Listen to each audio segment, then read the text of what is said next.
Hello, and welcome to another great episode of The Ellen DeGeneres Show. Today, we have Mr. James Thurber. Hello James, welcome to California. So how are you, liking it here brah? Well I like the weather.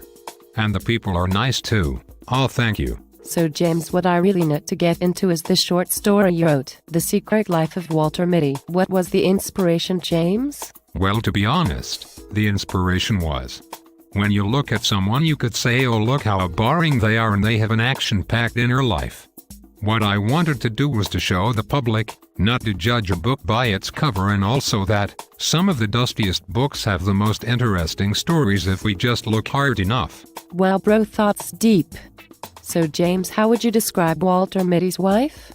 Thoughts a toughie. Well, to be honest, Mrs. Mitty is basically a sweet old lady content with her life as low she really cares for Walter. In Mr. Mitty's first mental lapse, where was he? Who was he? What did he do? Okay, so Walter went into the life of a Navy gunner in an unspecified war. His commander was telling him to increase his rate of fire, but what he ended up doing was driving faster. His wife didn't appreciate that too much. When should a reader first realize Walter is daydreaming? I think the average reader should pick it up when Walter responded to his wife in a familiar fashion. I agree.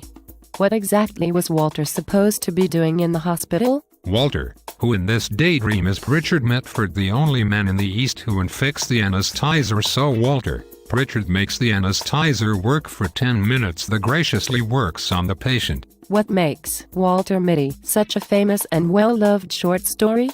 Why is it so special? And I think this is my last question. To be honest, I didn't expect for this story to explode the way it did, but I think how everyone can relate to having an internal or a secret life. I also think if people like it, it is because of how many different stories go on in Mr. Mitty's head and how interesting they are. I see. I liked it because the wife was always looking out for him. Well, Mr. Thurber, thank you for your time.